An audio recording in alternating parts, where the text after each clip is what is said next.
অনুরাগের ছোঁয়া সিরিয়ালে আজকের পর্বে আপনারা দেখতে পাবেন দীপা সূর্যর সাথে বসতে চায় না, এই বলে কি তোমার পাশের জায়গাটা আমার না। তাই সূর্য রেগে গিয়ে মোমবাতির সামনে হাত দিয়ে বলে, আমি মন্দিরে মায়ের সামনে প্রতিজ্ঞা করছি দীপা আর আমার মাঝখানে কখনো কিছু আসতে দেব না।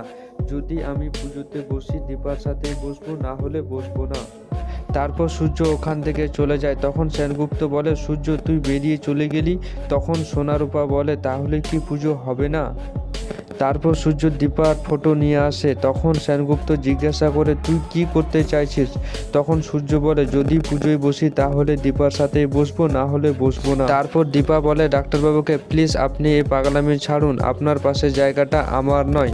তখন সূর্য বলে, আমার পাশের জায়গাটা সবসময় তোমার ছিল, তোমার থাকবে সারা জীবন। তুমি যদি না বসো তাহলে তোমার ফটো নিয়ে বসবো আমি। তখন লাবণ্য আসে ওখানে আর সূর্যকে বকা দেয়, বলে, তুমি জানো এর মানে কি? একটা মেয়ে জল জ্যান্ত বেঁচে আছে আর তার ছবি নিয়ে এলে। হে ভগবান, তুমি কেন করলে? এর মানে জানো? অন্য কিছু জানাই। তারপর সূর্য বলে, ও আমার পাশে বসতে চাইছে না, ওকে কিছু বলছো না। আমি ফটোটা নিয়ে এলাম, তা আমি ভুল করলাম। তারপর দীপা নিজের জিদ ছেড়ে সূর্যর সাথে পুজোয় বসে আর সবাই আনন্দ করে। তখন সূর্য দীপাকে বলে, কতদিন পরে সবার মুখে আনন্দ আর খুশি দেখলাম, যাতে এরকম সারা জীবন থাকে। তারপর সোনারূপা বলে সেনগুপ্তকে, দাদুভাই তুমি ভুলে গেলে না একদম? তখন সেনগুপ্ত বলে, কি? তখন রূপা বলে, তোমার না রূপাদের আইসক্রিম খাওয়ার কথা ছিল।